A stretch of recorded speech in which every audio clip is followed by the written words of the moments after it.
Le premier titre au basket français de notre histoire. Pour moi, c'était la finale avant l'heure pour moi, France-Espagne. Donc j'avais l'impression qu'on avait fait un grand pas en avant pour être champion d'Europe. Parce que quand même, cette équipe nous a barrés pendant, je sais pas moi, 4-5 ans. Ils nous avaient battus en finale en 2011. Et donc de les battre enfin, c'était vraiment le plus beau match de l'histoire du basket français. D'être à moins 14 à la mi-temps et de revenir et de les battre en prolongation. C'est là où moi j'ai eu le plus d'émotions. C'était à ce moment-là quand le buzzer est retenti. Des photos où tu vois vraiment mes émotions, où j'ai crié, il y avait la rage. Le fait de gagner après 10 ans de travail, tout le bonheur et la joie, ça nous a beaucoup marqué. Ça sera des souvenirs qu'on gardera à jamais.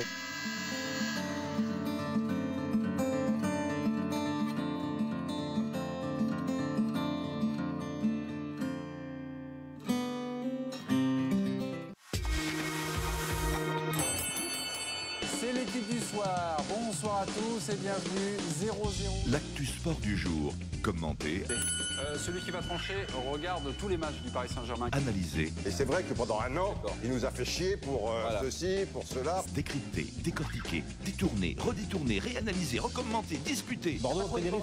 Ah non.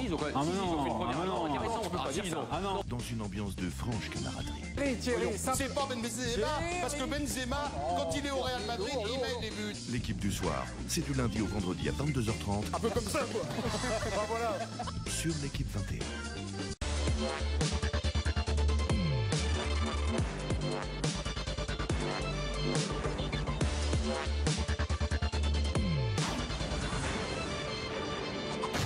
Pas se voiler la face, on est dans une situation économique assez préoccupante en règle générale.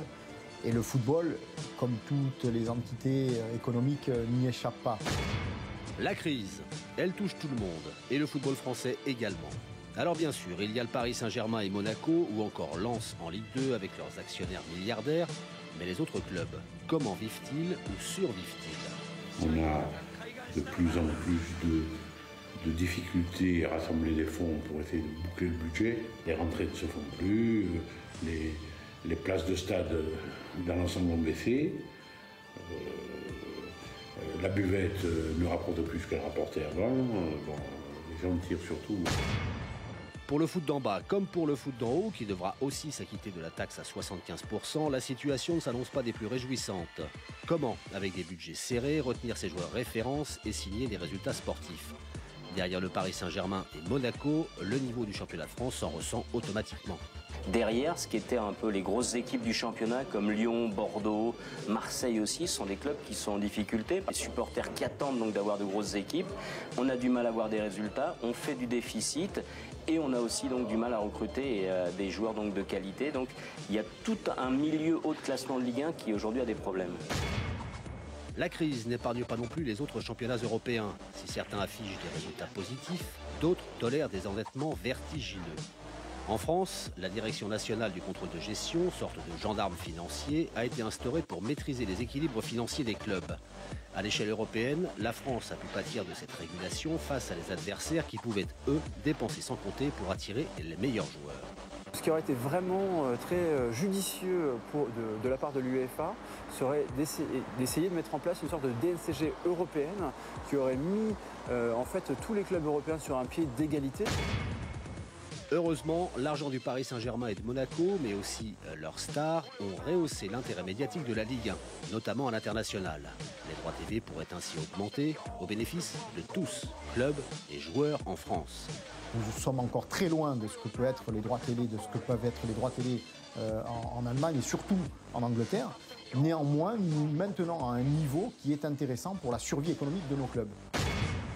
Amateurs comme pros, les clubs français ont compris qu'ils devaient inventer un nouveau modèle économique, mis à profit avec l'organisation de l'Euro 2016.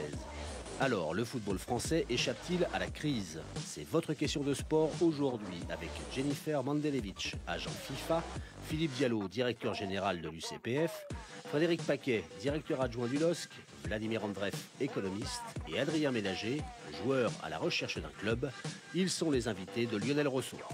Bonsoir à tous, bienvenue et bonsoir à nos invités. Merci d'avoir accepté notre invitation. Question de sport, votre émission, exceptionnellement ce vendredi en raison des spéciales du Mercato d'hiver. Mais cette émission reste la vôtre, bien évidemment. Nous sommes en direct, vous pouvez donc poser vos questions, réagir avec le compte Twitter de l'émission, #QDS, question de sport.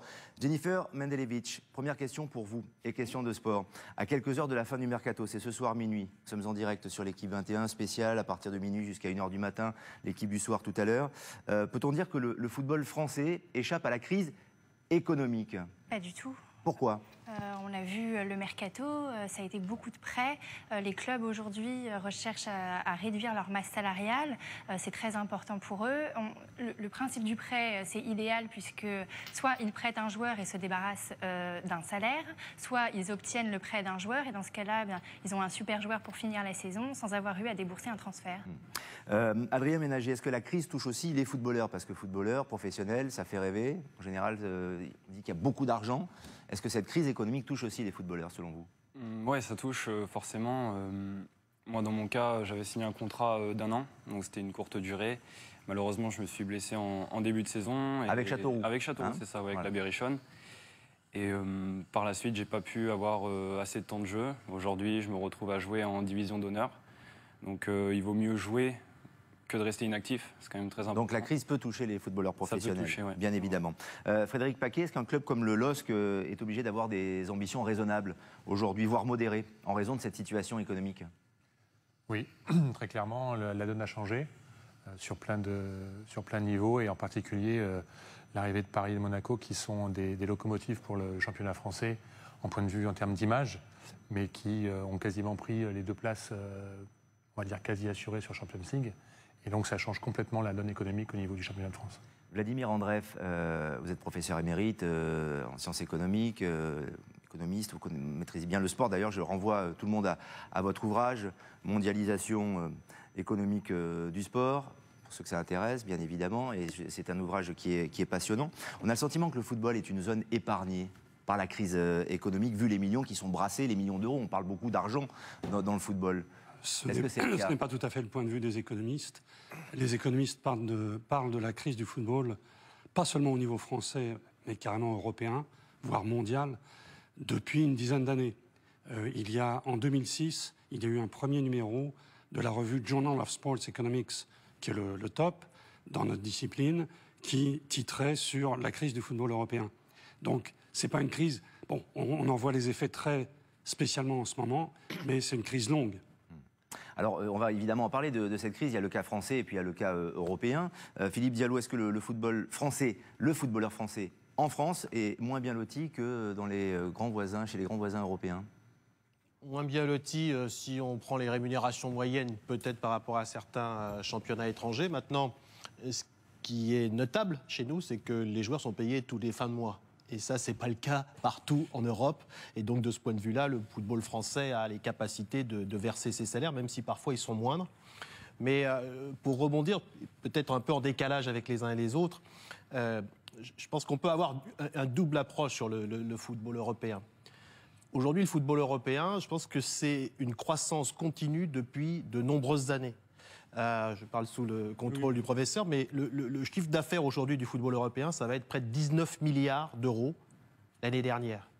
C'est-à-dire que c'est une énorme, aujourd'hui, industrie qui croît partout. C'est pour ça qu'on est parfois en décalage en France, parce qu'on est plutôt dans une situation où effectivement on parle de crise, mais lorsqu'on regarde l'Angleterre, ils n'ont jamais fait un chiffre d'affaires aussi important. On regarde l'Allemagne, ça n'a jamais été aussi important. Aujourd'hui, des pays émergents comme la Russie, comme la Turquie, sont en train justement de pousser. Donc le football, en fait, sur le plan mondial, au contraire, se porte plutôt bien. Et sur le plan français, le plan franco-français, et j'ai envie de dire, on est un petit poussé, c'est un petit poussé, la France. Oui, mais c'est un peu la bouteille à moitié pleine, à moitié vide. Ouais. C'est-à-dire que si je regarde le côté positif, on va faire peut-être le meilleur chiffre d'affaires du football français. Et comme le disait Frédéric, c'est parce qu'on a 2 clubs aujourd'hui qui poussent vers le haut. Et puis le côté un peu moins vite, c'est que lorsqu'on enlève ces 2 clubs, bien en dessous, effectivement, la crise touche à plein. Les salaires sont à la baisse, les budgets sont à la baisse, et qu'on est dans une période, effectivement, aujourd'hui de restrictions et d'ajustements. Mais avec un football français, encore une fois, qui va peut-être pouvoir, je pense, rebondir dans les années qui viennent. On le souhaite. Jennifer Menzelevic, je vous ai vu sortir des notes en écoutant les propos de Philippe Diallo. Est-ce que vous êtes d'accord avec ces propos? Je saisis l'occasion. Concernant le football mondial, oui, bien sûr, mais concernant le football français, on est dans une vraie crise. Si vous regardez les chiffres qui sont les chiffres de la DNCG, donc qui sont des chiffres qu'on peut croire, on voit que les résultats nets des clubs sur la période 2004 à 2008, c'est-à-dire, on va dire, avant la crise, étaient positifs de 63,3 millions. Aujourd'hui, on est à moins 269,5. Donc la perte est 4 fois supérieure. Donc non, on est dans une vraie crise. Les résultats des opérations hors mutation, c'est-à-dire hors transfert, étaient de moins 515 millions. Aujourd'hui, on est à moins 1000 millions. Donc tout a doublé. Le seul chiffre qui reste positif, c'est celui des transferts. Et c'est les transferts qui peuvent sauver le football français. Voilà, ce sont les transferts et peut-être non plus la billetterie, le merchandising. Aujourd'hui, il y a les droits télé aussi. Oui, mais les stades, on a du mal à remplir les stades. Les prix ont baissé, le prix des places dans les stades, parce que, évidemment, les clubs se sont endettés à vouloir construire des stades, et c'est bien, mais il faudrait qu'ils en aient la propriété. Et malheureusement, pour les remplir aujourd'hui, on est obligé de baisser le prix moyen de la place. Les pelouses ne sont pas terribles, donc le spectacle n'est pas terrible. Et tout ça fait que, malheureusement, le football français est moribond. On avance bien dans ce débat. J'ai quelques tableaux à vous proposer, quelques chiffres sous le contrôle de tout le monde d'ailleurs. Vous pouvez intervenir à tout moment, Vladimir Andreev, mais c'est vrai qu'en un an, il y a un tableau très intéressant. Il y a eu 41% d'augmentation des dépenses dans le monde, c'est-à-dire une inflation des prix. Alors, ça ne veut pas dire qu'il y a eu beaucoup plus de transferts, ça veut dire que les salaires ou le montant des transferts sont plus élevés entre l'année dernière et cette année. Et là, la France n'est pas forcément toujours la mieux située, c'est pas celle qui paye le mieux. Souvent l'Angleterre ou l'Espagne avec un cap bien particulier.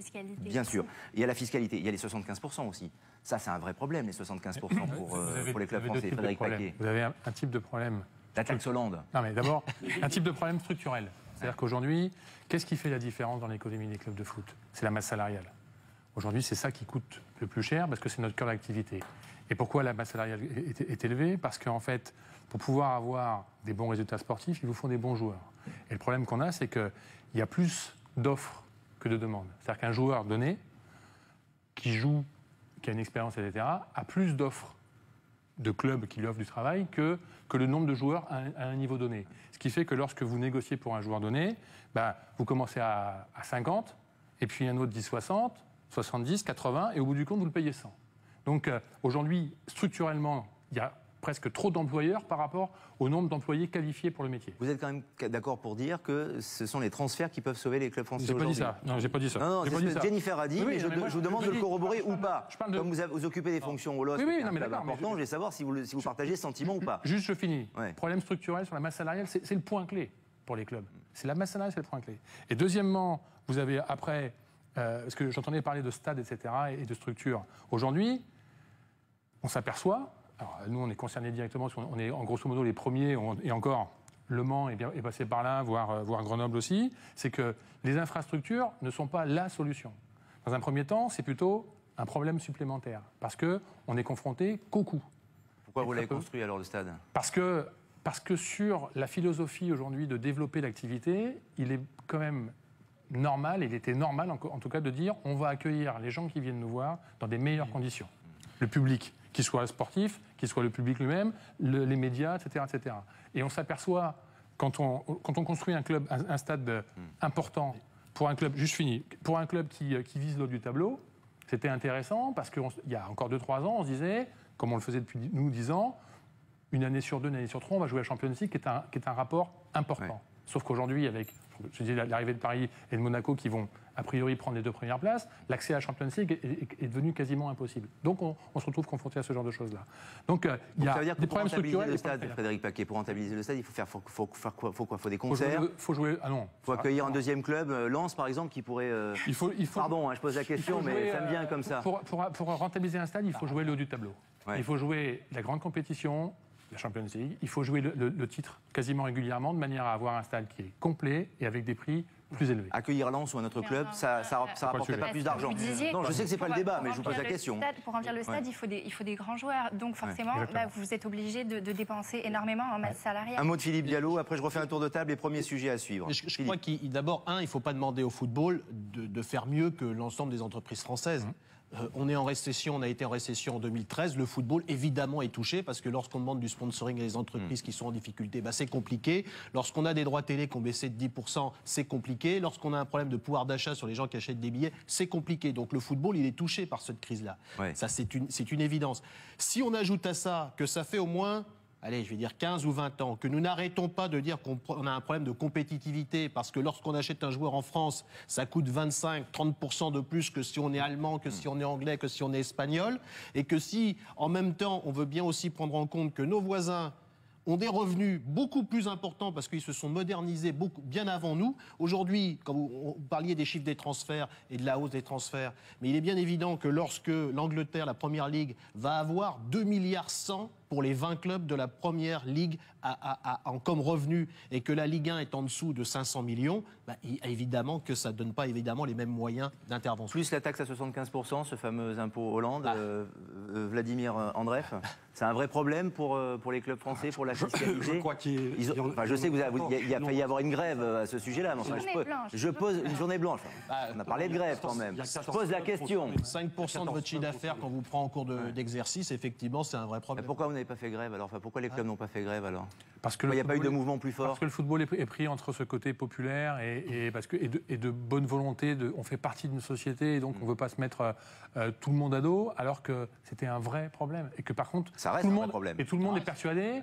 Je pense que les gens commencent à comprendre, mais tout le monde était persuadé il y a encore pas longtemps que dans le football, on était riche à millions. C'est pas le cas. C'est pas le cas. Adrien Ménager, vous avez 22 ans, hein, c'est ça? Vous êtes jeune. Est-ce que vous avez quand même le sentiment que le football c'était mieux avant la crise économique? Le problème aujourd'hui... Cette fameuse crise qui touche tout le monde, dont on parle maintenant depuis combien de temps d'ailleurs, Vladimir? Cette crise économique, elle touche depuis combien de temps la crise économique? Alors justement, je voudrais faire une précision. Je voudrais renforcer les propos de Madame tout à l'heure. Sans regarder les chiffres, et depuis 2000 jusqu'à aujourd'hui, ça fait sur 13 ans, la Ligue 1 n'a été excédentaire que pendant 3 années. Donc elle s'est fait 11 années de déficit. Donc c'était pas forcément mieux avant. C'était avant la taxe. Non, c'était pas mieux. C'était avant la taxe. C'était avant la taxe. Donc ça, et ça me conduit à dire que la crise dont on parle, il faut faire attention à ce que l'on dit. Monsieur Diallo a dit à juste titre que l'économie du foot croît, la masse salariale croît. Qu'est-ce qui croît aussi et qui est la crise? C'est les déficits financiers. Vous avez le sentiment que c'est à cause de ce déficit, à cause de cette crise économique, que vous ne trouvez pas de club professionnel, par exemple Adrien Ménager? Pour moi, le problème aussi aujourd'hui, c'est qu'il y a énormément de joueurs sur le marché. Comparé, je pense, il y a 15-20 ans, avant, il fallait peut-être faire 25-30 matchs pro pour signer ce contrat. Alors qu'aujourd'hui, des joueurs de 16 ans signent un contrat pro sans avoir la moindre minute en réserve ou même en équipe première. Donc c'est compliqué. Alors évidemment, on va continuer à débattre avec vous, on va encore articuler quelques chiffres et pouvoir se poser sur le débat. Revenons à des choses peut-être un tout petit peu plus terre à terre, le fameux mercato d'hiver. C'est aussi l'actualité, ça se termine ce soir à minuit. Il a été assez terne, on s'en doutait un petit peu, ce mercato d'hiver. À peu près 40 millions d'euros qui ont été ventilés pour quelques mouvements. Parmi ces 40 millions d'euros, il y a quand même 24 millions d'euros pour Cabaye, sans parler des bonus qu'a signé au PSG. On va faire le point sur ces mouvements, sur les principaux transferts. Un sujet signé Julien Maumont. Jusqu'ici, la recrue phare de ce mercato hivernal, c'est lui. Yohan Cabaye, recruté par le PSG à Newcastle contre 25 millions d'euros, bonus compris. Moins glamour que David Beckham, arrivé à la même époque l'an dernier, mais d'un apport sportif plus évident. J'ai aussi la conscience d'arriver dans un très grand club où il y a des joueurs, il y a une équipe qui a fait un très très bon début de championnat, une très bonne première partie. Donc voilà, ça va être à moi de m'adapter à mes nouveaux coéquipiers et puis de tout faire pour leur montrer que je peux y participer aussi. L'ancien Lillois n'est pas le seul à être revenu d'un exil à l'étranger cet hiver. Djibril Cissé à Bastia, Guillaume Ouaro à Bordeaux, Mbaye Niang à Montpellier ou encore Benoît Tremoulinas et Joshua Guilavogui à Saint-Etienne. La Ligue 1 est une terre de relance pour plusieurs de ces têtes d'affiche. Dans le sens inverse, Fawzi Goulam va découvrir la Serie A à Naples et Ludovic Obraniak la Bundesliga au Werder Brême. Les clubs en difficulté ont quant à eux sauté sur l'occasion de redresser la barre. Et d'abord Rennes décevant 16e. 3 recrues pour 8 millions d'euros dépensés, le Suédois Toivonen, le Polonais Grosicki et un bon coup potentiel avec le prometteur ex-auxerrois Paul-Georges Ntep. C'est la première fois que je vis un mercato comme ça. Moi au début j'ai dit si vous voulez vraiment qu'on soit plus fort, voilà tel nom. Et on les fait. Pour le reste, peu de mouvements d'envergure, principalement des transferts d'appoint, à l'image des arrivées de Sébastien Corchia à Lille et de Brice Djadjedje à l'OM. Effectivement, ce marché est assez atone, il est assez difficile. Discret jusqu'ici, Monaco devrait animer les dernières heures du mercato. Le défenseur toulousain Emen Abdenour et l'attaquant bulgare Dimitar Berbatov sont attendus en principauté. Voilà, un mercato assez triste, Jennifer Mandalevich. Je vous vois de temps en temps tapoter sur votre téléphone. Je sais que ce n'est pas du tout une marque d'impolitesse, mais vous êtes agent. Excusez-moi. Et le mercato, non, mais je vous en prie, vous êtes encore active là pour le coup. Le mercato peut encore bouger jusqu'à ce soir, minuit, pour vous, pour les agents en général? Moi, non, je ne suis pas une adepte du contrat signé à 23h50. Pourquoi? Pour moi, le deal de dernière minute, en général, ne profite pas aux joueurs. C'est des mauvais contrats. Il reste 2h56, hein, mesdames et messieurs les agents, éventuellement, ou mesdames et messieurs les footballeurs, peut-être une bonne surprise. On vivra ça en direct sur l'équipe 21 à partir de minuit, bien sûr, pour les derniers contrats qui peuvent être signés à quelques minutes, Philippe Diallo. On est bien d'accord, hein? Oui, mais j'ai envie de dire, vous parliez d'un mercato triste, j'ai envie de dire, c'est l'ADN du mercato hivernal. Parce que tous les joueurs sont sous contrat et chaque année, on fait les mêmes remarques. On dit, il n'y a pas beaucoup de mouvement. Ce qui est assez naturel. Les équipes, les joueurs sont sous contrat, effectivement, et donc les mouvements sont moins importants. Ouais. On peut aussi, d'une certaine manière, s'en féliciter, parce que souvent, on demande une stabilité des équipes.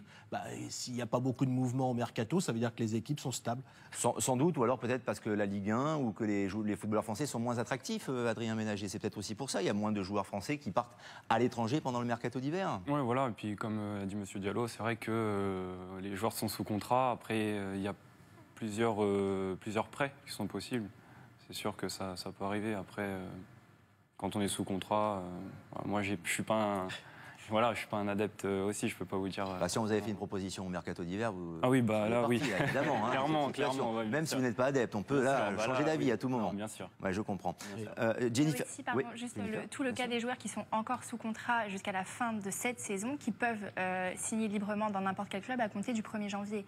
Donc. Mais pour jouer l'année prochaine. Est-ce que vous avez le sentiment que la Ligue 1 est moins attractive que les autres pays européens et que ceci explique cela aussi pourquoi le mercato Oui, déjà la fiscalité leur fait peur. Bon, même si aujourd'hui ils peuvent bénéficier d'une prime d'impatriation qui leur permet quand même de réduire le coût de l'impôt sur le revenu, ils peuvent déduire en gros un maximum de 20%. Mais bon, c'est la Ligue 1 et puis bon, il faut dire que quand même, malheureusement, à part Paris ou Monaco, ça n'enchante pas forcément des grands joueurs étrangers d'aller jouer dans des petits stades, d'aller jouer à Sochaux, d'aller jouer à Valenciennes. C'est pas forcément attractif, alors que vous avez d'autres. La Première Ligue, il y a quand même plus de chocs, plus de grosses équipes. Oui. Bon, c'est plus attractif, donc la Première Ligue est plus attractive pour tout le monde. Le joueur français, et aujourd'hui, il faut quand même savoir, on a une richesse que tout le monde nous envie, c'est nos centres de formation. Ouais. Et il faudrait quand même que les clubs français, au lieu d'aller toujours chercher ailleurs, aller chercher le bon transfert, le bon coup, regardent d'abord ce qu'ils ont dans leur centre de formation. Et c'est très important aujourd'hui. Alors, on voit que les clubs formateurs, c'est ceux qui, au final, ont la meilleure gestion parce que les coûts sont moins élevés. Ils profitent de l'argent qu'ils ont investi sur des jeunes joueurs qui leur ont pas... La formation coûte cher, mais ça coûte toujours moins cher que d'aller acheter un joueur à l'étranger. Bien sûr. Même sur l'attractivité, il faut nuancer parce que là aussi, aujourd'hui, la Ligue 1, c'est quand même un championnat où il y a 3 des 5 meilleurs ou 6 meilleurs attaquants du monde qui jouent en Ligue 1. Donc, je veux dire, l'attractivité, oui, mais dans deux clubs sur 18. Est-ce que vous pensez que Cardiff ou Retafe en Espagne ou en Angleterre, c'est du rêve tous les jours? Donc là aussi, il y a une élite de clubs. C'est-à-dire en Espagne, une fois qu'on a dit Barcelone et Real, on a à peu près tout dit. Bon, et nous aujourd'hui, on a des clubs, effectivement, PSG, Monaco, qui sont en train de se construire comme ça. Et puis moi, je crois qu'aujourd'hui, les investissements qui ont été faits à Lille, à Bordeaux, demain à Lyon aussi, vont faire que le football français, qui contrairement aux autres n'est pas endetté justement, va une capacité Real Madrid, de rebond. Qui est endetté depuis des années. Bien sûr. Personne ne dit rien évidemment. Il y a aussi le modèle allemand dont on va parler qui est assez intéressant. Frédéric Paquet, juste un point. Vous en tant que représentant directeur général adjoint du LOSC, le fait que Paris et Monaco phagocytent toute l'attention et toute l'activité économique, est-ce que ça vous gêne d'une certaine manière? Parce qu'on a le sentiment qu'il y a un football à deux vitesses. Il y a Paris-Monaco avec beaucoup de sous. Et puis les autres. Et pour répondre à notre question, le foot français échappe-t-il à la crise? On peut répondre non pour 18 clubs, et peut-être oui pour Paris et pour Monaco. C'est-à-dire qu'aujourd'hui, très clairement, il y a un football à deux vitesses. Très clairement, aujourd'hui, Paris ne participe pas au même monde que nous. Donc forcément, tous les clubs en bénéficient d'un côté, parce qu'effectivement, ce que disait Philippe, il y a des grands joueurs et des grands noms qui participent au championnat de France, super. Donc il y a une attention un peu plus grande sur le championnat de France au niveau de l'extérieur, mais en même temps, de l'autre côté, les 18 autres clubs en pâtissent parce qu'en fait, on a tous perdu 2 places quasiment sûres de décalage. Donc ceux qui jouaient la Champions League se disent, grosso modo, c'est fini. Ceux qui jouaient le maintien sur la 18, 17, 16, 15, ils vont se retrouver. Et donc, il y a un vrai danger. Et en plus, on est dans un cercle vicieux parce que plus ils vont jouer la Champions League, plus ils vont s'enrichir, en tout cas les autres, moins ils vont s'enrichir, et donc l'écart ne va cesser que de se creuser. Donc on va avoir un souci. C'est pour ça que Marseille, Lyon, Bordeaux, Lille ont commencé à dégraisser et à diminuer leur budget depuis 2, 3, 4 ans, parce que voilà, aujourd'hui, c'est comme ça. Et je pense que c'est pas fini. Plus Monaco qui ne paye pas la taxe, la fameuse... Pardon, j'y reviens, mais la fameuse taxe de 75%, c'est un peu embarrassant quand même ça. Ils ont donné 50 millions d'euros à la Ligue, Vladimir Andreev, pour justement garder donc, leur siège social en principauté et non pas sur le territoire français comme normalement la loi l'exige. Il n'y a pas une injustice quelque part? C'est un problème qui dépasse de loin le football. C'est le problème des paradis fiscaux. On n'a pas résolu ce problème dans des situations plus graves que sont les problèmes des banques, par exemple. Donc je ne vois pas comment on va le résoudre simplement pour le football. Mais bon, c'est déjà bien que Monaco nivelle un petit peu en acceptant de payer 50 millions. C'est mieux que s'il ne payait rien du tout. S'il ne payait rien, il y aurait eu un bras de fer et il y aurait sans doute un problème qu'on n'aurait pas pu régler. Il y aurait eu des sanctions, j'imagine, non? Monaco aurait perdu. C'est pas sûr. Il n'est pas dit que Monaco aurait perdu? Non, pas du tout. Pourquoi? Parce que les règlements sont flous. Aujourd'hui, le fait d'avoir son siège social en France, malheureusement, n'est pas une obligation pour participer au championnat. Et si Monaco a décidé de payer, c'est pour régler le problème rapidement. Mais s'ils avaient décidé d'aller devant les tribunaux, je ne suis pas certaine qu'ils auraient perdu. Est-ce que vous êtes dépassé, vous, Adrien Ménager, dans votre situation, footballeur professionnel, donc du talent, une envie, une ambition, obligé donc de jouer maintenant dans un club amateur? Est-ce que quand on parle de Paris, de Monaco, de tous ces millions d'euros, est-ce que vous avez le sentiment que c'est pas le football auquel vous pensiez lorsque vous étiez enfant et que vous avez envie de pratiquer aujourd'hui? Le plus important, voilà, c'est bien de faire venir des stars, mais il faut pas négliger la formation. Aujourd'hui, si on regarde Barcelone, voilà, les stars de Barcelone, c'est des joueurs formés au club. Et nous, voilà, il faut travailler, il faut continuer. Moi, je sais que si j'ai la chance de retrouver un club au mois de mai, enfin au mois de juin, j'aurai les tripes, quoi. C'est vrai que j'ai envie de retrouver un club rapidement. En tant que joueur au chômage, normalement, vous pouvez signer hors période de mercato dans un club qui serait intéressé pour vous. Quand j'étais en fin de contrat... Le joker médical peut-être aussi, non? Les clubs, on peut prendre à tout moment. Je suis pas certain, parce qu'on avait fait un thème justement sur le mercato d'hiver, je suis pas certain qu'on puisse jusqu'à la fin de la saison. Je crois qu'il y a une date butoir après le mercato d'hiver pour un joueur au chômage. Ça doit être février, donc vous avez encore jusqu'au mois de février éventuellement. Voilà. Mais le problème que j'ai eu en fin de contrat, si vous voulez, j'ai signé un contrat à la charte du football. Et en sortant d'un contrat pro, pour signer dans un club de CFA2, CFA ou national, c'est un contrat fédéral. Et ce contrat fédéral m'imposait des conditions salariales importantes comparé à ce que je touchais dans mon club, dans mon ancien club. Et voilà, quand on n'a pas la moindre minute en Ligue 2, j'ai fait toute une saison en CFA2. Voilà, les clubs, c'est difficile de se montrer, bien sûr, de crise. On reviendra sur votre cas et sur le cas aussi de football amateur, des passerelles entre le football amateur et le football professionnel dans la deuxième partie. Moi, j'ai juste envie d'attirer votre attention sur les autres modèles, sur les pays qui nous accompagnent. Vous avez parlé du modèle allemand tout à l'heure, c'est très intéressant. Pourquoi pas la Bundesliga? C'est aussi ce que préconise l'un de vos confrères, Jennifer Ezzedine Tlili, qui est agent de joueur, qui a longtemps travaillé aussi avec Pape Diouf et qui, lui, encense le modèle économique du football allemand. Écoutez. Je considère effectivement ce championnat comme étant un modèle en Europe d'un point de vue gestion des clubs, de leur manne financière, parce qu'ils ont des droits télé intéressants aussi, mais ils n'en font pas n'importe quoi. On a toujours parlé du Bayern de Munich comme étant le club de Hollywood. Ils appelaient ça le Bayern Hollywood en Allemagne. Néanmoins, ce club-là avait une gestion très rigoureuse, très rigoureuse. Aujourd'hui, vous retrouvez à la tête des clubs des anciens joueurs qui ne sont pas entraîneurs ni directeurs sportifs, mais ils sont managers, ils sont présidents.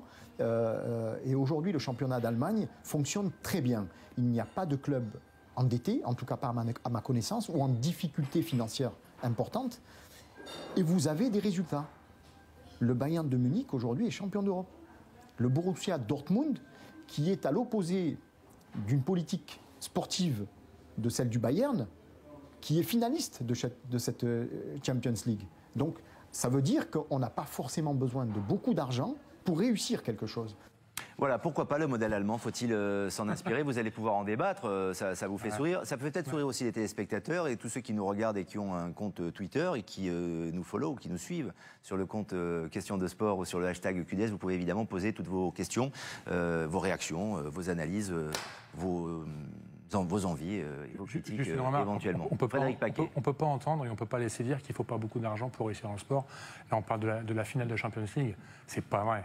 Aujourd'hui, il faut être très riche pour pouvoir atteindre une finale de Champions League. Et ça veut dire pas sur une année, pas sur 2 ans, mais aujourd'hui, c'est sur des périodes très longues. Après, que vous ayez, comme dans tous les championnats, des cycles pour les équipes plus faibles, c'est ce qui arrive partout. Et je pense que Dortmund est aussi dans ce niveau-là, un niveau élevé, mais il est sur un cycle et il a plus de mal. Parce qu'il faut avoir des moyens sur 10 ans très élevés pour pouvoir atteindre une finale de Champions League. Voilà, sinon, soit c'est le coût, ça peut arriver de temps en temps, soit sinon c'est impossible. Donc on ne peut pas laisser dire qu'il ne faut pas beaucoup d'argent. Donc il y a tout à jeter dans ce modèle allemand Ah non, je suis assez... Non, c'est pas ça que je dis. Attention, j'ai pas dit ça. Non, j'ai bien noté. Non, je pose une autre question. Je ne rebondis pas sur votre analyse. On a compris, il faut beaucoup d'argent pour être en finale de Champions League. Le complément par rapport à ce que disait M. Paquet, c'est on peut atteindre la phase finale de la Champions League en n'ayant pas de déficit. Et on peut l'atteindre en ayant un gros déficit. Et les clubs allemands l'atteignent, pas toujours la finale, mais ils montent assez haut, sans déficit. Alors une des raisons... Les clubs espagnols, non, par exemple. Et les clubs espagnols l'atteignent régulièrement avec déficit. Ouais. Donc, par exemple, si on compare l'Espagne et la Bundesliga, je préfère de loin la Bundesliga d'un point de vue d'économiste ou d'un point de vue financier. Pourquoi? Ils sont bien gérés, ils ont un système de licence qui est délivré sur des conditions très strictes d'audit financier, mais je rappelle aussi que la Bundesliga fait à chaque journée de championnat, par match, plus de 40 000 spectateurs de moyenne. Ce qui fait une grosse différence par rapport à chez nous ou même par rapport à l'Italie. On a le sentiment, c'est vrai Philippe Diallo, on a le sentiment que la billetterie, ça n'a plus beaucoup d'importance pour les clubs chez nous aujourd'hui. Le merchandising également, à part à Paris, évidemment, on vend beaucoup de maillots. La billetterie... C'est quoi? C'est les droits télé et les transferts? Non, mais la billetterie, c'est évidemment très important. Nous, on a eu une croissance très importante des droits audiovisuels. Donc ça a, en pourcentage, minoré la billetterie. Mais il est bien évident que c'est un objectif de développer la recette billetterie. On parlait de l'Allemagne. Effectivement, moi, je confirme tout à fait ce que disait le professeur Andreev, c'est, je crois, 47 000 spectateurs de moyenne. Donc il y a une base populaire en Allemagne très importante, des infrastructures qui ont été rénovées en 2006 à l'occasion de la Coupe du Monde, et puis aussi un lien sport, j'ai envie de dire foot, et du monde des entreprises qui est très important. L'Allemagne est le champion d'Europe, voire du monde, du sponsoring. C'est les grandes marques allemandes, les grands industriels allemands qui sont dans le football. Frédéric Paquet, ça représente combien la billetterie pour un club comme Lille? En pourcentage, je veux dire. Aujourd'hui, ça représente sur un ensemble, ça représente 15, 20, on va dire 20%. Aujourd'hui, donc c'est important. Aujourd'hui, vous avez... Moins qu'avant. Proportionnellement. Pas les droits télé, non, mais c'est une question de proportion. Aujourd'hui, c'est par rapport aux droits télé, c'est moins important, mais ça reste un élément important. Vous avez trois rentrées fortes. Les droits télé, vous avez la billetterie, vous avez après tout ce qui est le sponsoring. Voilà, et ça, c'est ces éléments-là. Et puis après, vous avez le complément avec les transferts et les ventes de contrats de joueurs. Avec l'inflation, avec la médiatisation, avec évidemment cette situation de crise économique, mais également de l'argent qui transite énormément, et aussi le rôle des agents. Est-ce que les footballeurs professionnels sont plus riches qu'avant? Au prorata, évidemment. Il y a eu l'euro entre-temps, il y a eu le niveau de vie. Est-ce qu'ils sont plus riches qu'avant, les joueurs de foot professionnels? Non, ça dépend quel joueur, ça dépend quel club. Un bon joueur de Ligue 1. Un bon joueur de Ligue 1. Des joueurs qui vont être des bons joueurs de Ligue 1, qui vont rester en Ligue 1 et qui vont... ça va dépendre des clubs. Il y a des clubs qui signent les joueurs à la charte. Et là, c'est des joueurs, évidemment, ils ont un gros salaire par rapport à monsieur tout le monde. Mais bon, leur carrière, elle va s'arrêter à 33, 34 ans. Si vous mettez ça à l'échelle d'une vie, c'est pas énorme. Par contre, vous avez évidemment les top joueurs qui vont commencer en Ligue 1 et qui vont partir au bout de 3-4 saisons à l'étranger. Oui, eux, ils ont des gros salaires. Philippe Diallo, c'est combien le salaire moyen d'un joueur de Ligue 1? 41. Oui, qui est entre 40 et 45 000, mais aujourd'hui, très honnêtement, la moyenne des salaires, ça ne veut plus rien dire. Parce qu'avec un club comme Paris ou Monaco, ça ne veut plus rien dire, parce qu'ils tirent tellement vers le haut la moyenne qu'aujourd'hui, il faudrait pratiquement faire une moyenne des salaires. Des 18. Voilà, c'est ça qui serait pertinent aujourd'hui. Ce qui est sûr, c'est que la moyenne des joueurs, on va dire, normaux, Donc, hors les deux, elle est en diminution. Ouais. Aujourd'hui, elle est en diminution très nette. On est bien loin de ce que vous gagniez à l'époque à Châteauroux. Bien sûr. On est bien d'accord. Je ne parle pas des 45 000, mais bon, un joueur de Ligue 2 régulier qui est titulaire, c'est un salaire de 20 à 30 000 euros. Non, en Ligue Même 2, pas pas du tout. Il y en a, je pense pas. Il y en a. C'est comme en Ligue 1, il y en a. C'est combien la moyenne en Ligue 2 alors? 5 à 10, moi je dirais. Oui, on est autour 5 à 10. 5 à 10 Entre 5 et 10 000 euros en moyenne. Mais c'est pour ça qu'il y a aussi beaucoup de fantasmes sur le football. Ouais. Bien sûr. Il y a beaucoup de fantasmes. Ça vous surprend, professeur, Non, que la Ligue 2 soit aussi peu payée? Je dis aussi peu payée, c'est vos salaires, 5-10 000 euros, mais à l'aune de ce qui représente le football, évidemment. Madame a dit quelque chose d'important qui rejoint un peu ce que disait M. Paquet. Ça dépend du joueur. Car en fait, pour nous, les économistes, il n'y a pas un marché des joueurs. Il y en a deux. Il y a le marché des superstars. Alors, les salaires sont vertigineux et tous les clubs n'y accèdent pas. Il n'y a que certains clubs qui y accèdent. Et d'un autre côté, il y a le pot commun de très nombreux joueurs de bonne qualité, mais qui ne sont pas les superstars. Et à ce moment-là, ce que disait M. Paquet devient intéressant parce que sur le marché des superstars, c'est les joueurs qui font la loi. Ils ne sont pas très nombreux. Ils sont uniques en leur genre. Il n'y a qu'un Lionel Messi. Il va demander ce qu'il veut. Il va faire la surenchère entre les clubs. Mais par contre, sur l'autre partie du marché, comme vous, eh bien, c'est le contraire. Il y a beaucoup de joueurs qui ont ce niveau de qualité. Oui, ouais. En schématisant un tout petit peu, c'est l'inverse. Et là, les clubs sont dans une situation beaucoup plus favorable pour recruter. Je dirais qu'il y a un niveau intermédiaire. Il y a les superstars, vous avez les bons joueurs. Voilà. Et j'allais dire les autres. Et les bons joueurs aujourd'hui, il y a tellement de clubs aujourd'hui qu'on est aussi sur le même. Alors, les chiffres ne sont pas les mêmes, mais on est sur le même fonctionnement. C'est-à-dire que, ce que je vous dis, on part de 50 et on finit à 100. Alors, il y a les joueurs, bien évidemment. Il y a les clubs avec leur budget, leur part d'investissement, l'argent qu'ils gagnent ou qu'ils perdent, évidemment. En France, c'est une transition que je suis en train de faire, là, mesdames et messieurs. Le contrôle de ces mouvements financiers est très cadré. Il y a la fameuse DNCG, la Direction nationale du contrôle de gestion, qui veille à la légalité des transferts, à juguler les excès éventuellement. C'est le garant de la santé économique des clubs. On en parle avec vous. Regardez ce reportage de Cécile Bartoli. Marseille est rétrogradé en 2e division il y a 20 ans, ça vous vous en souvenez. Mais que la DNCG, Direction nationale du contrôle de gestion, refuse que le club remonte en 1re division l'année d'après, certainement un peu moins. Quelle est donc cette autorité indépendante créée en 1984 et capable d'interdire la montée d'une équipe ?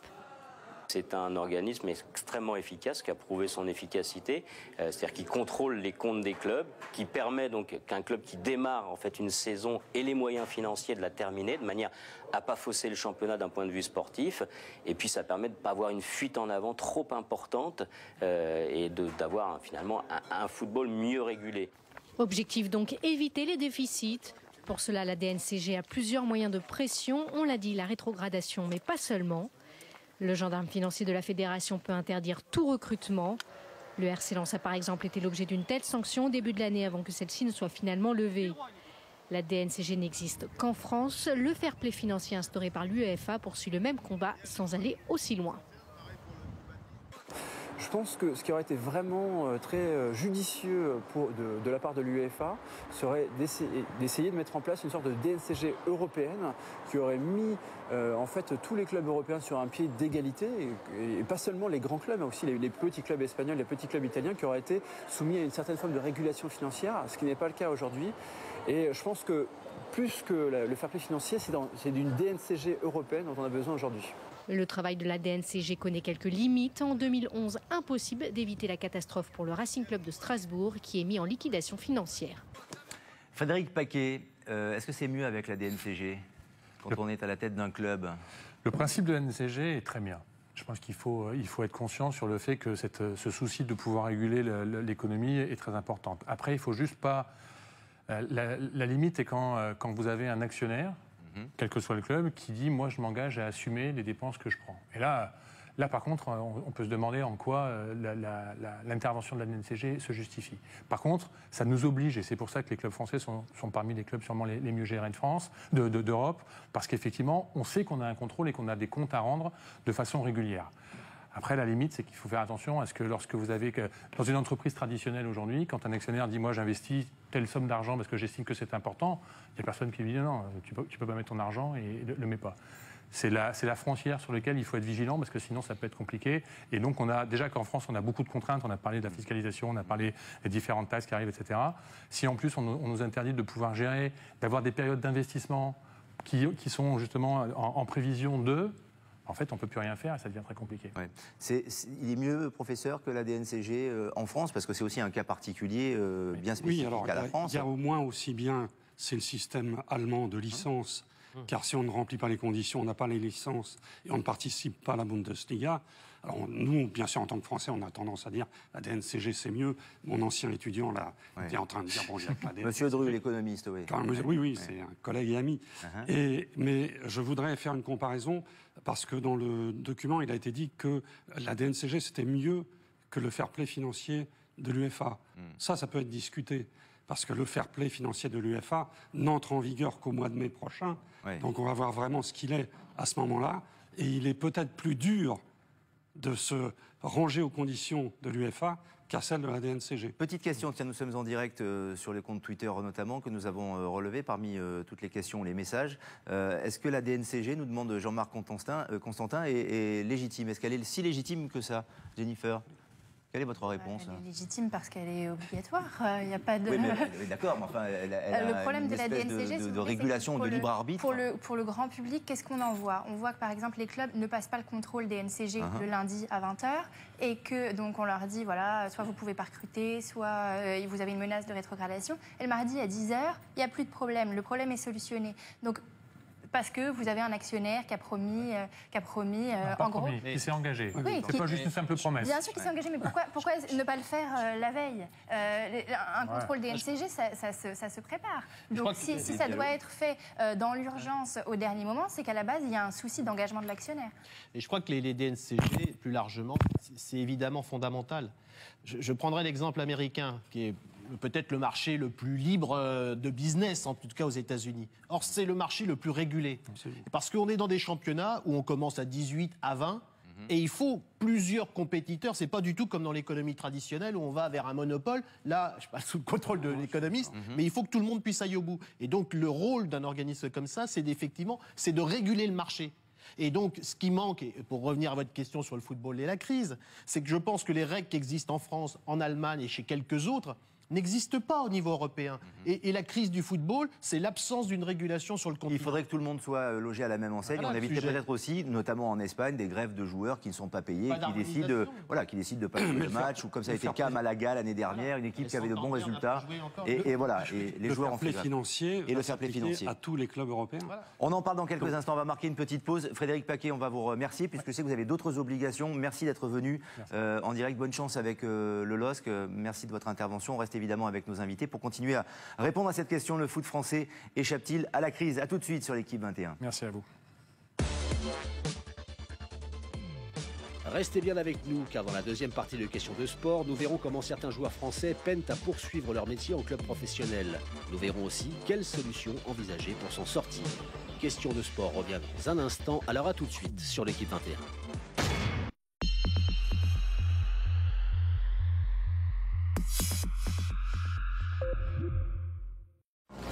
Retrouvez les avions mythiques et les personnages cultes des aventures de Tintin, immortalisés dans des objets de collection de haute qualité. Le numéro 2, Laszlo Garridas et son jet privé. Franchement, j'avais besoin d'un PC avec une énorme capacité de travail comme moi. Et j'avais aussi envie d'une tablette pour les jours où j'ai pas le nez complètement dans les bouquins. Et le nouveau Windows, il fait les deux. C'est-à-dire que j'ai une tablette pour Twitter et pour les jeux, et pour travailler, j'ai un vrai PC avec Office. Du coup, je peux mener ma vie de dingue sans avoir à me prendre la tête. Et là, j'ai cours.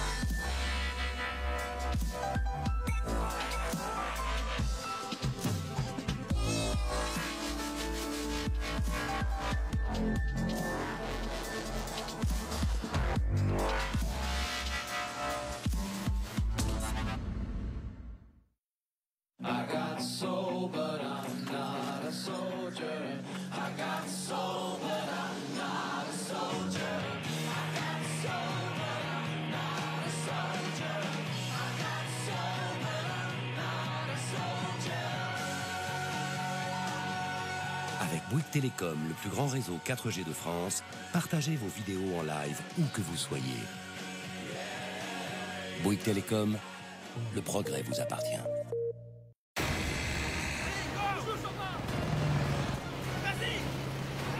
Avec Everest Mobile, le poker vous suit partout. EverestPoker.fr. Le poker commence ici. Rappelez-moi, directeur, que puis-je pour vous? Faire mieux, parce que ça, là, c'est bien. Mais vos tarifs 2014, ils augmentent, bien sûr. Pas de MAF Power en 2014. Comme il est vilain. Non, le MAF Power, c'est pas d'augmentation auto en 2014. Et même une baisse des tarifs pour tous les nouveaux contrats auto 2014. Oh! Devis et conditions au 3015 et sur MAF.fr. Autre chose, je peux... Je l'aurai un jour, je l'aurai! Je crois qu'on est bon pour 2 Boxmaster Mountain. Nouveau Boxmaster Mountain, un énorme filet de poulet entier cuisiné sur place, 2 tranches de reblochon fondant AOP, une galette de pommes de terre et des oignons. Un plaisir au sommet. KFC, so good.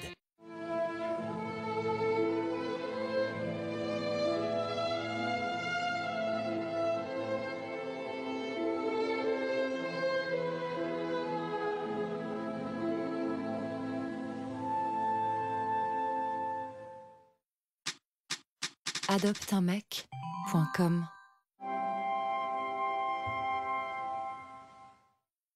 Comment améliore-t-on un classique comme Mac 3? Par une promesse. 0 rougeur, garantie. Notre système de redistribution de pression des lames nous permet de faire cette promesse. Tout comme l'expérience de millions d'hommes. Gillette Mac 3, 0 rougeur, garantie. Gillette, la perfection au masculin. Moi, j'ai choisi la banque qui sait bien que l'épargne, c'est pas une question d'âge. Ni de budget. Un Français sur 3 épargne à la Banque Postale. Faites comme eux, venez choisir l'épargne qui vous convient. La Banque Postale. Banque et citoyenne. I'm still waiting, but I keep on dreaming. I'm still standing, but I'm sick of waiting. Sometimes you seem to be right there, sometimes you're there. Nouveau crossover Peugeot 3008. Prenez la route des sensations. Et en ce moment, chez Peugeot, la TVA est à 0%. Venez vite en profiter.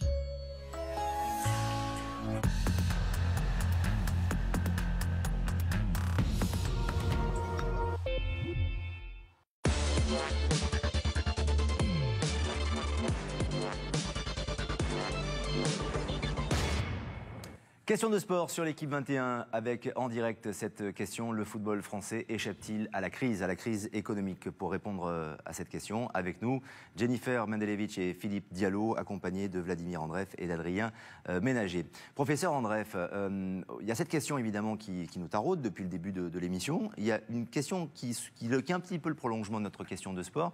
Le football français est-il en crise? Pas qu'il subit la crise, mais est-ce qu'il est en crise? Les économistes ont tendance à le penser. Et pour la raison suivante. Une économie ou un secteur économique où vous avez la moitié des entreprises qui font des déficits est un problème économique. Or, j'ai pointé avant de venir, on en a 10 tous les ans. Alors, ce n'est pas toujours les mêmes, mais il y a des récidivistes, il y a Bordeaux, il y a Marseille, je ne vais pas faire la liste, mais il y en a 7 ou 8 qui le sont tout le temps. Et ça, c'est un vrai problème économique. Si on était dans un autre secteur que le sport ou que le football, ces entreprises seraient mises en liquidation. Alors, elles ont en plus un statut, en général, de société par action, ce qui serait tout à fait la sanction normale, si on n'était pas dans le football ou si on n'était pas dans le sport. Et donc, c'est le statut même de ces entreprises qui sont à la fois des entreprises commerciales, mais à la fois des entreprises de sport, qui est un petit problème, quoi, qui fait qu'elles peuvent être pas si bien gérées que ça. Au fond, moi, ma critique vis-à-vis du foot, c'est pas que il est en crise, oui, mais pas pire que d'autres secteurs. Il a une belle croissance. C'est qu'il n'est pas toujours géré d'une manière raisonnable, c'est-à-dire tel qu'un PDG d'une entreprise de textile le ferait, quoi. Raisonnable, vous dites? Oui, raisonnable. C'est-à-dire que les présidents ou les dirigeants sont excessifs dans leur Pour un prise de économiste, décision. raisonnable, ça veut dire je ne fais pas de déficit. Ouais. Voilà. C'est-à-dire je respecte ma contrainte budgétaire, je ne dépense pas plus que mes revenus. Voilà, ça c'est ce que disent les économistes. Mais on ne gagne pas de et titre c'est ce avec que ça. dit l'UEFA. Ouais. Et c'est ce que dit. Et on ne gagne pas de titre. Mais on peut être un club rentable. Arsenal, Arsenal est un club rentable aujourd'hui. Et bon, je crois pas qu'ils aient à rougir d'une comparaison avec la France. Le problème, c'est ça. Et en plus, on peut rajouter que le football français était en crise avant la crise. C'est pas la crise qui a déteint sur le football français. C'est la crise dans le football était bien avant la crise financière. Avant la crise économique, la crise financière, évidemment. Du coup, est-ce qu'il y a plus de chômeurs aujourd'hui dans le football, Philippe Diallo? Je ne crois pas. Il y a à peu près un chiffre qui est à peu près Combien stable. de chômeurs? Il y a à chaque fin de saison, je crois qu'il y a à peu près 100-120 joueurs à la fin de la saison sportive qui n'ont pas de club. Et puis le syndicat des joueurs essaye de les accompagner. Il y en a une partie qui retrouve un club. Donc on tombe généralement autour de 30-50 joueurs qui ont du mal peut-être à retrouver un club la saison suivante. Juste sur l'aspect gestion, quand même, je me permets de le dire. Que je ne crois vous êtes chez vous? Oui, parce que je ne crois pas qu'on soit mal géré. Simplement, moi, ce que je constate, c'est qu'en l'espace de quelques années, en 5 ans, nos clubs ont 35% de charges sociales en plus. Je constate qu'il y a la taxe à 75% qui vient nous prendre 5% de notre chiffre d'affaires. Et donc, je dis qu'il n'y a pas d'entreprise qui réussit à dégager des bénéfices lorsqu'il y a des prélèvements aussi importants qui sont faits. Et le deuxième élément, c'est que on est un peu schizophrène. C'est-à-dire qu'à la fois, on nous dit qu'il ne faut vraiment pas dépenser plus, tout ça. Et puis parfois les mêmes nous disent « Mais vous n'achetez pas de joueurs, vous n'avez pas les grandes stars, vous ne gagnez pas des matchs. » Or les gens qui vont au spectacle, parce que le foot, qu'on le veuille ou non aujourd'hui, c'est un spectacle sportif. Et les gens au Parc des Princes, c'est un bon exemple. Ils vont voir qui? Ibra, Cavani, Thiago Silva. Or ces joueurs-là, il faut investir pour pouvoir les avoir. Et donc, on est dans une entreprise de spectacle où il faut prendre des risques. Si on ne prenait pas de risques, il n'y aurait pas forcément autant de gens dans les stades. Ouais. Alors, pour revenir au cas des joueurs chômeurs, Adrien Ménager, vous êtes considéré comme chômeur, vous, aujourd'hui, ou le fait que vous ayez intégré une équipe amateur, vous n'êtes plus pris en charge par les conditions d'un ancien joueur professionnel? Si, je suis au chômage. Voilà. J'ai voulu participer donc au stage UNFP. Alors, je m'étais renseigné et j'avais lu qu'il y avait des conditions aussi par rapport aux années de cotisation. Que ceux qui cotisent plus longtemps ont la priorité. Et je me suis fait peut-être un petit peu peur. Je me suis dit, moi, comme j'ai signé qu'un an, je pense que ça va être compliqué, surtout qu'en stage, je ne sais plus combien il y avait de chômeurs, mais ils prennent peut-être 30, 40 joueurs, je ne sais pas. À peu près, Et j'ai regardé un petit peu les noms, et du coup, je me suis dit que c'était peut-être pas visé pour des jeunes comme moi. Et je pensais aussi, le problème, c'était mon contrat à la charte. Voilà, j'avais des conditions. Que je fasse le stage UNFP ou pas, ça aurait été très compliqué pour moi de trouver un club. Est-ce que vous y croyez encore? Bien sûr, j'y crois encore, heureusement. Pourquoi? Parce que c'est quand même très compliqué. Vous nous avez raconté un peu votre histoire tout à l'heure. Vous êtes arrivé à Châteauroux, vous avez signé 1 an, vous êtes blessé en début de saison, donc finalement, vous n'avez pas pu vous exprimer et montrer quelles étaient véritablement vos qualités. On vous a pas redonné votre chance. Là, aujourd'hui, donc, joueur chômeur, vous avez le courage de jouer dans le foot amateur à Vierzon, hein, voilà, c'est ça, aujourd'hui. Et vous y croyez, c'est-à-dire vous voulez continuer à faire du football votre métier, bien sûr. C'est le plus beau métier du monde, ça on le répète. Bien sûr que c'est compliqué aussi. Voilà, il y a une hygiène de vie, il y a beaucoup de choses, il y a beaucoup de joueurs, mais on se forge un mental aussi en centre de formation qui est très important. Hein. Un joueur peut être tout en haut, demain il sera tout en bas, voilà, ça va très vite. Faut faire très attention aux blessures. L'hygiène de vie, je reviens dessus, parce que s'il y a un joueur qui est blessé, il y en a un qui en profite, il est performant, il y reste. Et voilà, après c'est comme ça. Et moi j'y crois encore parce que j'ai un sentiment d'inachevé dans ce club de la Berrichonne. Voilà, il y a des choix qui ont été faits, mais je sais que j'ai le niveau. Voilà, je le dis, et c'est juste que j'ai pas eu cette chance. Il faut s'accrocher à ça, bien évidemment. Est-ce que vous n'avez pas néanmoins le sentiment que le métier de footballeur en général, là je ne parle pas de votre cas particulier, est un tout petit peu menacé, surtout pour un certain équilibre de salaire, quand on voit que Messi est le meilleur joueur le plus payé au monde, ou quand on voit le transfert de Gareth Bale, par exemple, avec des sommes complètement insensées? Après, vous ne faites pas le même métier, pardon. C'est pas le même monde. Hein, c'est pas le même non, mais attendez, vous jouez au foot, vous êtes à 11 contre 11, vous êtes dans un club professionnel. C'est pas le même monde. Mais voilà, on part d'un salaire, d'un petit salaire au début, mais c'est le travail. La vérité, c'est le rectangle. Hein. Je vais vous dire, je vois des joueurs qui réclament à chaque fois énormément des conditions, que ce soit salarial ou pas, et on veut tout et tout de suite, mais le plus important, voilà, ça arrivera après tout ça. Vladimir Andreev, est-ce que c'est pas un peu indécent, et là aussi c'est de notre faute, hein, évidemment, avec cette question de sport, de parler de crise dans le foot français quand on voit les sommes et les transferts? La crise, les salaires exorbitants. Nulle part égale pour tous. C'est-à-dire, dans l'économie en général, tout le monde n'est pas également en crise. Les PDG du CAC 40, à ma connaissance, ne sont pas en crise. Les grands banquiers non plus. Donc, il y a une élite du football qui, en effet, pour l'instant, n'est pas affectée dans son salaire, dans ses revenus par la crise. Ça, c'est clair que non. C'est pour ça que mon idée de 2 ou peut-être 3 marchés de niveaux différents a du sens pour les économistes. Il y a un marché qui n'est pas touché par la crise. Lionel Messi, il ne sait pas ce que c'est. Vous vous occupez de jeunes joueurs, notamment Jennifer. Ils ont conscience de ça, de la chance qu'ils ont de jouer, de gagner de l'argent, ou finalement pour eux c'est complètement acquis? Il faut savoir, les jeunes qui sont en centre de formation, souvent un salaire, on va dire, d'un joueur aspirant dans un centre de formation, c'est 35 points à la charte, ça fait du 450 € brut. Donc il ne faut pas croire que ces joueurs-là touchent déjà des sommes folles. Ils commencent tout juste à travailler en espérant peut-être plus tard atteindre des hauts salaires.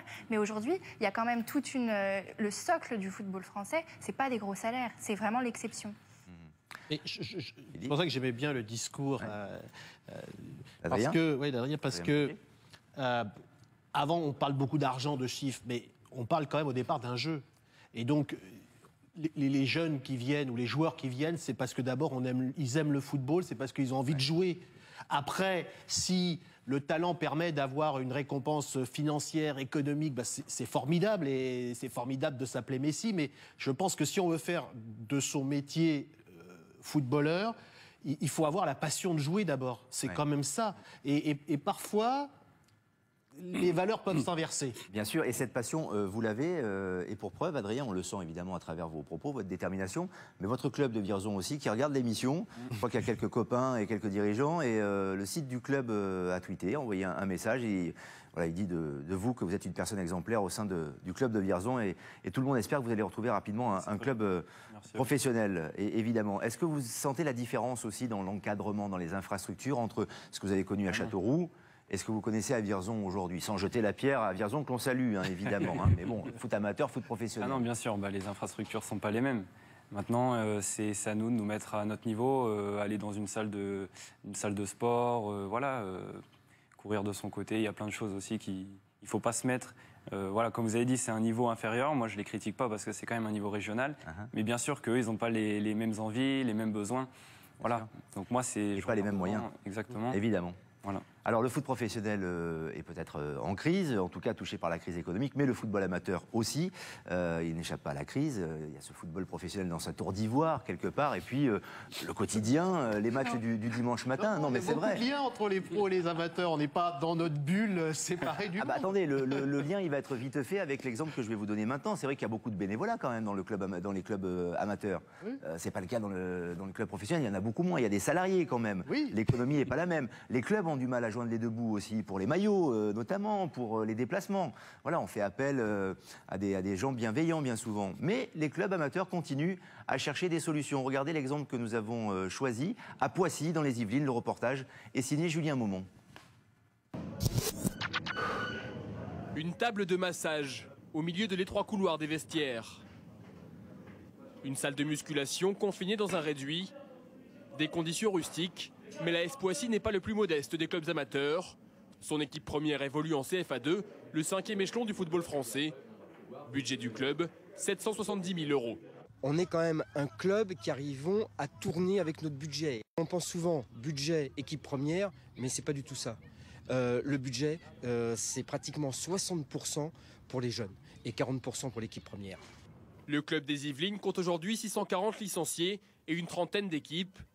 Pour les encadrer, 25 éducateurs diplômés, des bénévoles qui tiennent la buvette ou lavent les maillots et 2 salariés à temps plein. Jordan Deletter est responsable administratif de l'AS Poissy. Gestion des licences, de la boutique du club, relations avec les instances. Il y consacre une 50aine d'heures chaque semaine. Il faut donner plus de son temps parce que il faut être polyvalent. On n'a pas la chance d'avoir des personnes dans tous les domaines, communication, commerciale, des professionnels à plein temps. Donc il faut aussi que nous on arrive à se multiplier. Et puis tout ce qu'on a à faire, ça ne peut pas se faire en 35 heures. Donc voilà, mais on le fait par passion. Les salaires des joueurs comme des dirigeants sont le premier poste de dépense du club. Ils représentent 40% du budget global. Viennent ensuite le coût des déplacements et des équipements. Mais la crise impose de se serrer la ceinture. On est dans une période à l'heure actuelle où tous les sous sont comptés, même à l'intérieur du club, car les aides sont de plus en plus difficiles à aller chercher. L'aide principale vient de la municipalité. Cette année, la subvention de la ville de Poissy s'élève à 500 000 €, soit 65% du budget du club. Si on n'avait pas la mairie, l'AS Poissy n'existerait pas. Autre source de revenus, la subvention de la Fédération française de football. Problème, elle a été divisée par 4 suite à la descente de Poissy de CFA en CFA2 au printemps dernier. Cette saison, elle n'est plus que de 10 000 €. Thomas Coquinis est directeur général du club des Yvelines. À 42 ans, cet ancien gardien de but professionnel supervise les secteurs sportifs, administratifs et financiers. Parmi ses missions, trouver de nouveaux partenaires privés. Il contribue actuellement à 15% du budget. On participe tous un petit peu à cette démarche commerciale au fur et à mesure et au fil de nos rencontres professionnelles ou personnelles. Malgré tout, on est encore très en retard dans ce domaine-là. D'autres pistes sont également étudiées, dont l'affiliation à un club professionnel. Pourquoi cette barrière entre le club amateur et le club professionnel? On doit pouvoir travailler ensemble et on doit pouvoir essayer de trouver effectivement cette filialité comme ça se fait en Espagne, en Italie, et ça fonctionne. Pourquoi ça ne fonctionnerait pas en France? Après tout, le camp des loges n'est qu'à 5 km. Oui, pourquoi pas une fusion entre Poissy et le Paris Saint-Germain? Ce serait une idée, il faudrait peut-être en parler aux Qataris, évidemment. Il y a un tel fossé, Philippe Diallo, entre le foot professionnel et le foot amateur? Je ne crois pas qu'il y ait un fossé, parce que d'abord, on est dans des championnats ouverts, c'est-à-dire que ceux qui sont pros peuvent devenir amateurs. On a parlé de Strasbourg tout à l'heure, ils sont descendus chez les amateurs. Grenoble est descendu chez les amateurs, donc il y a des allées et venues. Et puis il y a aussi des liens financiers. Mais les amateurs qui deviennent pros, c'est plus rare quand même. Non. Chaque année, il y a des clubs. Je parle par exemple d'un club comme Boulogne, il est venu jusqu'en première division, et puis aujourd'hui il est en nationale. Bon, voilà, donc il y a des mouvements. Et puis ensuite, il y a des vraies solidarités aussi financières. C'est-à-dire que le football pro aussi reverse une partie de ses ressources au football amateur, ce qui est naturel d'ailleurs, puisque, encore une fois, les joueurs pros étaient des anciens joueurs amateurs. Donc c'est normal qu'il y ait ce lien entre les deux. Donc je pense qu'il n'y a pas de fossé entre les deux. Après, les chiffres ne sont pas les mêmes, évidemment, parce que, effectivement, l'élite génère des ressources plus importantes. Un peu plus de 700 000 € de budget pour Poissy. Professeur, ça vous fait sourire ? Ah non, pas du tout. Je voudrais simplement ajouter au document que les clubs non professionnels, enfin ces clubs régionaux, etc., ont été très touchés par la crise parce que leur source de revenus, ça a été dit, c'est la municipalité principalement. Or, les municipalités ont été touchées, elles, par ce qu'on appelle la crise des subprimes, ou la crise financière, car la principale banque auprès de quelle s'alimentaient ces clubs, c'est Dexia. Et Dexia était une banque complètement plombée par des mauvaises créances. Et donc, cette banque-là en particulier et d'autres banques ont réduit leur crédit aux municipalités, ont demandé les remboursements d'urgence, etc. Donc, les municipalités en France, en tous les cas, ont beaucoup souffert de la crise financière de cette façon indirecte, mais qui finalement a touché les clubs. Alors parfois pour les clubs amateurs, la manière de se manifester, de se montrer, de gagner aussi un petit peu d'argent, c'est de réussir quelques coups en Coupe de France. Comment ça s'est passé pour Vierzon en Coupe de France cette année? Ça s'est mal passé. On a perdu contre une CFA2, Chartres. Mais vous avez rêvé vous aussi d'être l'un des petits poussés, de connaître une belle histoire et éliminer un club professionnel, évidemment. C'est un rêve pour tout le monde, que ce soit moi qui étais footballeur là l'année dernière, que des amateurs. Quand je vois des joueurs qui ont un peu plus de 30 ans et ils s'imagineraient jamais passer comme ça à la télé ou faire un 16e de finale. C'est juste fantastique. C'est un peu l'exemple du club corse de l'Île-Rousse, qui est l'un des petits poussés, mais qui éprouve des difficultés, comme Vierzon, comme d'autres clubs amateurs. Écoutez le sentiment, le témoignage de son président, Michel Montineri. On a quand même diminué nos achats d'équipement. Bon, il est passé une période où on achetait pour 30-40 000 € par an de tenues, d'équipements et tout. Bon, cette année, on a diminué. On a diminué parce qu'on s'est rendu compte qu'il fallait quand même serrer un peu la ceinture. On est descendu on a acheté pour 15 000 € d'équipement. Et puis, les grands passent les tenues aux petits, etc., etc., quoi. On a changé de méthode, passé un certain temps où ça coûtait, les déplacements des jeunes, des équipes de jeunes, nous coûtaient cher. Parce que, évidemment, on était obligé de dédommager les parents qui amenaient les enfants, on leur payait l'essence, etc. Alors l'an dernier, on a acheté des minibus.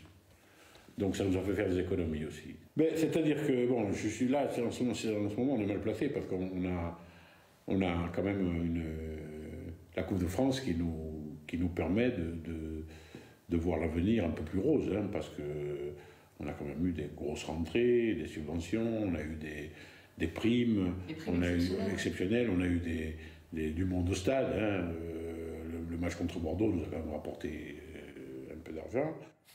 Merci Alice Breteau pour cet entretien. Donc voilà les difficultés, mais la Coupe de France permet de prendre un tout petit peu d'oxygène. Philippe Diallo, ce que suggérait tout à l'heure le président de Poissy, Michel Goldstein, c'est-à-dire de fusionner peut-être certains clubs amateurs régionaux avec des clubs professionnels, c'est possible ça ?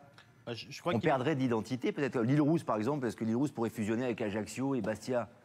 Fusionner, peut-être pas. Je pense qu'il évoquait les filiales. C'est-à-dire ce qui se fait beaucoup en Espagne, c'est-à-dire qu'il y a des grands clubs espagnols qui choisissent des clubs amateurs pour que les jeunes joueurs puissent assurer leur formation, avoir de la compétition, et puis presque mécaniquement, ces joueurs reviennent. Voilà. Donc ça, aujourd'hui en France, c'est pas autorisé d'avoir des filiales, mais par contre, il y a des accords de partenariat entre des clubs professionnels et puis des clubs amateurs qui permettent ce type d'échange malgré tout. Ouais. Jennifer Mandalevich, c'est un bon creuset pour les agents, le football amateur ? C'est tôt, c'est très tôt. Quand le joueur est amateur, c'est qu'il n'a pas encore intégré le centre de formation. Donc c'est très jeune. Moi, je trouve que prendre un joueur à 12 ans, ça sert à rien. On ne peut pas lui apporter une assistance en matière de négociation de contrat. On ne sait pas encore quel développement il va avoir. Le physique n'est pas terminé. Tout ça est trop tôt. Par contre, ça, c'est votre philosophie, Jennifer, parce que tous vos collègues n'agissent pas de la même manière. C'est-à-dire que vos propos ne sont pas toujours ceux de certains de vos confrères. Bien sûr, mais à quoi ça sert aujourd'hui de signer, parce qu'en plus c'est avec les parents, le joueur est mineur, donc à quoi ça sert de signer 40 enfants, parce que c'est des enfants s'ils sont encore dans leur club amateur, alors qu'on n'a pas la moindre idée de leur marge de progression et ce genre de choses. Mais il faut quand même rappeler que le foot professionnel aujourd'hui ne vit pratiquement que grâce au foot amateur. Les joueurs qui intègrent les centres de formation aujourd'hui, c'est des joueurs qui sont dans des clubs amateurs et qui vivent grâce à des bénévoles, à des gens qui sont à la buvette, à des éducateurs qui accompagnent les enfants. C'est très important de se rappeler de ça parce que on regarde souvent les clubs amateurs de haut en disant oui, bon, c'est du menu fretin par rapport au club professionnel. C'est pas le cas. C'est vraiment, aujourd'hui, c'est la base du foot professionnel, c'est le foot amateur. Sauf que tout le monde est touché par la crise économique et comme le disait le président de l'Île-Rousse, il y a la buvette, mais la buvette, si elle marche moins, il y a moins de rentrée d'argent, quoi. Bien sûr, mais c'est pour ça qu'ils sont amateurs. Oui, non, mais bien sûr. Enfin, il y a aussi la buvette dans les clubs professionnels et forcément, peut-être qu'on achète moins facilement un sandwich ou un soda. Le point central, c'est le professeur qui l'a dit, c'est-à-dire que le foot amateur est un foot, je dirais, de collectivité locale. C'est les collectivités locales avec leurs subventions qui assurent une partie des revenus et des budgets de ces clubs. Et si les collectivités, comme c'est le cas, sont en difficulté, ça rejaillit forcément sur les clubs amateurs. Alors après, la fédération rapporte quand même des revenus parce que je crois que cette année, c'est près de 50 millions d'euros qui sont reversés par la fédération au football amateur. Donc c'est des revenus importants. Mais malgré tout, effectivement, le désengagement contraint, j'ai envie de dire, des collectivités locales pèse. Bon, en tout cas, vous faites un carton sur Twitter, Adrien, parce qu'il y a beaucoup de messages. On en a vu un passer là tout à l'heure. Les gens apprécient, les téléspectateurs apprécient beaucoup votre état d'esprit et vous souhaitent de retrouver un club professionnel. Parmi les nombreuses questions sur notre compte Twitter également, Jennifer, une question intéressante, c'est une petite curiosité. Oui. Est-ce que vous êtes la seule femme agent ? Non. Il y a, je ne sais plus combien d'agents masculins. En femmes, il doit y avoir peut-être 7, 8, on doit être moins d'une dizaine en tout cas. Vous avez choisi ce métier parce que votre papa a déjà exercé mon ce père métier. était agent, oui, par le passé. Bon, maintenant, il s'est complètement désengagé de la profession, mais bon, c'est vrai que j'ai baigné dans ce milieu très jeune. Ensuite, j'ai fait des études de droit et je suis revenue au football. Votre passion, comme nous tous, évidemment, sur ce plateau et ceux qui nous regardent, évidemment. Cette émission va bientôt toucher à sa fin. La tradition, c'est évidemment l'interactivité, le compte Twitter, vos questions sur le compte Questions de Sport et sur le hashtag QDS, avec notamment Jean-Marc, qui revient, qui avait déjà posé une très bonne question dans la première partie, qui en repose une deuxième. Lui propose, peut-être pour sortir de la crise, si tant est qu'il y ait vraiment une crise, en tout cas si le football français est touché, une régulation des salaires ou de plafonner peut-être les salaires. Ce serait une bonne idée, Philippe Diallo. Oui. Plafonner les salaires ou que tout le monde soit à peu près dans la même tranche, que ce ne soit pas aussi exorbitant, un écart aussi important. Il y a plein de formules. D'ailleurs, le fair play financier de Michel Platini est une façon, d'une certaine manière, lorsqu'il dit qu'on ne peut pas dépenser plus qu'on ne gagne, justement vise à ça. Alors il y a plusieurs, comme les États-Unis, faire des salary cap. La seule limite à ça, c'est qu'il faut que ça se fasse sur le continent. européen, parce que le football aujourd'hui il est international et qu'un seul pays a beaucoup de mal à s'imposer des règles seules. On ne pourrait pas faire ça en France, par exemple, décider qu'en France, professeur, on plafonne le salaire. Non, techniquement, on peut n'a pas le droit. Oui, le rugby l'a fait, par exemple. Ouais. Le rugby l'a fait, entre autres. Mais parce qu'il est dominant. Mais il est très fort. Voilà. Et bon, le rugby est moins mondialisé à ce jour que le football. C'est vrai que si un seul pays le décide, il se tire un peu une balle dans le pied, ce que dit M. Diallo. Donc il faudra en effet que ce type de régulation s'étende. C'est pourquoi je ne suis pas très hostile au fair play financier, parce que ça n'est pas son but principal. Son but, c'est l'assainissement financier, mais indirectement, il va toucher la masse salariale. Ce que dit Philippe Diallo est intéressant aussi sur le modèle économique américain, sur le sport US, avec les franchises. Professeur, est-ce que ce serait une bonne idée d'instaurer ça en France pour justement essayer de sortir de cette crise? Ça, je ne suis pas une partie Autre question qu'on a trouvée évidemment sur notre compte Twitter. Je ne suis pas une partie prenante du foot français ou européen, mais ça poserait beaucoup de problèmes. Parce que ça veut dire qu'à ce moment-là, on devrait passer à un système de ligue fermée. Alors la communication entre le foot amateur et le foot pro dont on a parlé il y a un instant serait coupée. Évidemment. Autre question sur le compte Twitter, question qui vous concerne, Jennifer, sur les critères. C'est important aussi pour être dans un modèle économique intéressant et confortable pour les joueurs. Les joueurs que vous conseillez, que vous accompagnez, quels sont les critères que vous préconisez en premier? Le choix du club ou le salaire? Ça dépend de quelle étape de la carrière on en est. Un joueur en fin de carrière, c'est normal qu'il privilégie une proposition économique importante. Un joueur qui est en début de carrière, lui, ce qu'on va privilégier, c'est le temps de jeu et le projet du club. C'est complètement différent. Alors évidemment, malheureusement, c'est la loi du marché, c'est-à-dire que pour un joueur donné à proposition sportive égale, il est logique qu'il choisisse la meilleure proposition financière, mais on ne choisit pas que l'un ou que l'autre, c'est un ensemble. Petite proposition également sur le compte Twitter, peut-être qu'on va arriver à trouver une association ce soir. Voilà, on propose à Jennifer éventuellement de s'occuper d'Adrien. Pourquoi pas? Vous êtes rencontrés sur cette émission, peut-être que vous travaillerez ensemble. Pourquoi pas? Vous pourrez échanger vos numéros de téléphone, vos 06, comme l'on dit, après l'émission, évidemment. La tradition de cette émission, évidemment, aussi, c'est de répondre par oui ou par non. Pas d'autres détails à la question de sport. Le foot français échappe-t-il à la crise? Jennifer? Non. Philippe Diallo? Non. Professeur? Non. Adrien? Non plus. La réponse est donc non. Merci de nous avoir suivis. La semaine prochaine, autre question de sport. Faut-il légaliser le dopage? Salut.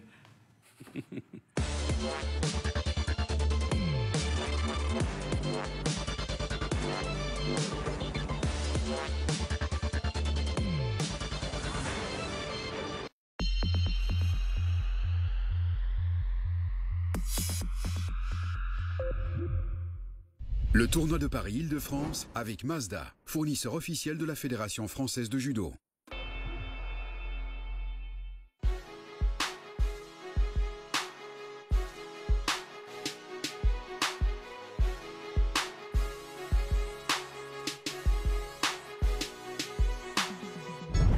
Bon, on a tout vu là pour le sol et tout, on a tout vu, c'est bon? Allez bien, on rentre en vestiaire, c'est bon.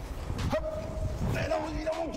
Il en manquait une, immobilisation. Non, ça sert à rien. Ça sert à rien. Ça ne sert à rien.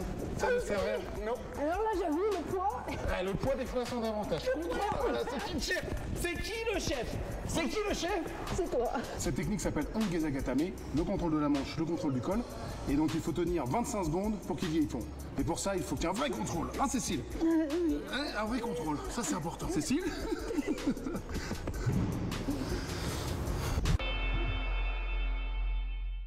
Le tournoi de Paris-Île-de-France avec Mazda, fournisseur officiel de la Fédération française de judo.